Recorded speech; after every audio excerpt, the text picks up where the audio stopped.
Bueno, Instrucciones para inventar la rueda nace hace algunos años atrás, recorriendo un museo. Recuerdo que estaba recorriendo y en eso nos dice quien nos estaba guiando, nos dice: a la derecha encontrarán una de las primeras ruedas del mundo. Yo recuerdo que iba con un holandés al lado mío y nos miramos, y con un inglés difícil me dice: creo haber visto otras primeras ruedas en el mundo, a lo que yo le dije: yo también, o al menos escuchar una historia de que ya había algunas más.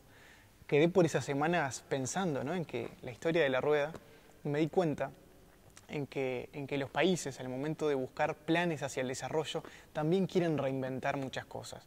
Me hice aquella pregunta de cuánto hubiera cambiado la humanidad si el primer inventor de la rueda hubiera reportado al resto que la rueda existía, cuando por ejemplo en América se reporta que se inventó 2000 años después.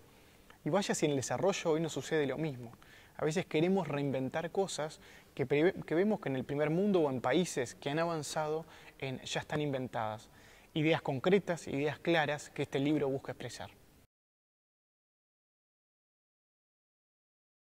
Primero utiliza como caso de excusa, como me gusta decir, tres países: el caso de Finlandia, Corea del Sur y Nueva Zelanda, como casos de análisis, ¿no? Es decir, bueno, como una excusa para decir, bueno, hay países que les ha ido bien, pero hay otra lista que se podría agregar a esa cantidad de países.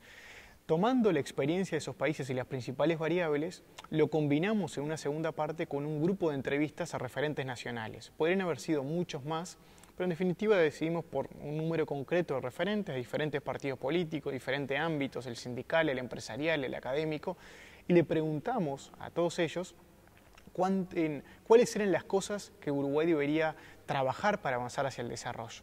Lo combinamos con las experiencias que habíamos analizado de los tres países y llegamos a un listado de ideas concretas sobre las cuales el país debería reflexionar. Muchos me habían recomendado que al momento de entrevistar era bueno hacer una mesa redonda y que cada uno exprese su opinión. Y nos dimos cuenta en el proceso investigando de que en realidad en Uruguay sigue habiendo una lógica de los contrarios, ¿no? Es decir, que a veces hay que hablar en contra de tal porque integra tal grupo político o tal sector de la población, y en realidad el libro pasa a ser la mesa de debate, porque los entrevistamos a cada uno por separado y en definitiva cada uno terminó contando cara a cara lo que realmente quería expresar. Y nos dimos cuenta de una cosa que nos sorprendió mucho. La percibíamos inicialmente, pero nos terminó de sorprender, de que en realidad muchos coinciden en cuál es el camino a avanzar. Lo que tratamos de trabajar en el libro es cómo pasar de la reflexión a la acción. Los países que han avanzado muestran claramente primero un Estado transparente, pero un Estado transparente no con una lógica externa, ¿no?, de ser transparente hacia el mundo, sino hacia el empresariado interno, hacia el emprendedurismo interno del país, que ve un Estado promotor y no una barrera en el Estado para crear, para emprender, para innovar. Una segunda variable fundamental dentro de un listado de más de 15, pero una segunda variable sería la apertura al mundo. Un país que no está abierto al mundo hoy, no solamente desde el punto de vista comercial y económico, sino también apertura cultural, difícilmente puede innovar y traer cosas. Es decir, difícilmente conoceremos las ruedas del desarrollo si no tenemos un país abierto al mundo, ¿no?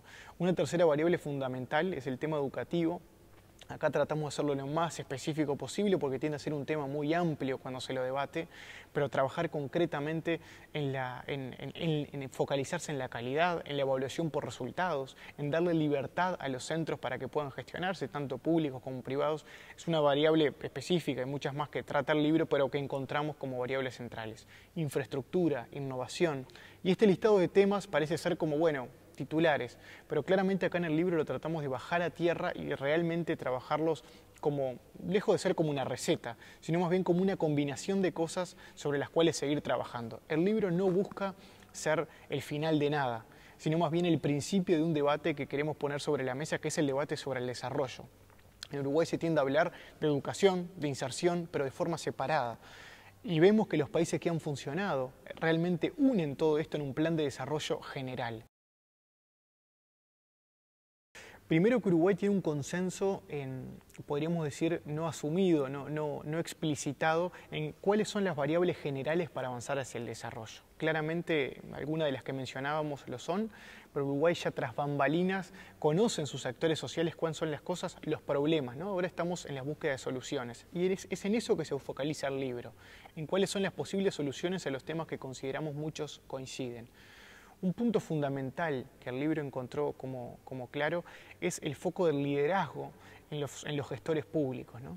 Hoy en día en estos países que han avanzado, claramente ya no se vota con una lógica de preguntarse qué va a hacer, sino cómo lo va a hacer ese líder que estoy votando. Yo no estoy preguntando si ese líder va a focalizarse en educación, en infraestructura, en innovación. No, esos países ya saben que en esos temas ya se ha consensuado. Lo que estoy votando es quién lo puede hacer mejor. Y ahí yo me focalizo mucho más en el liderazgo de el ejecutor público, que más bien un líder porque bueno, por su cara bonita o por sus ideas concretas, en definitiva, hacia dónde avanzar. No, es decir, ya no me cuentes hacia dónde avanzar porque el país ya sabe hacia dónde quiere avanzar. El tema es contarme cómo lo podés hacer mejor. Es verdad que a veces los países cuando reflexionan, puede ser un acto más pasivo, más tranquilo, en definitiva, que no genera tanto trabajo. Y a veces pasan muchos gobiernos reflexionando sobre el qué hacer.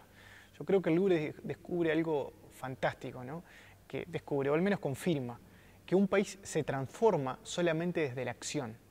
Y claro que la acción implica salir al terreno, transformar, empezar, a veces deshacer los planes y empezarlos de nuevo.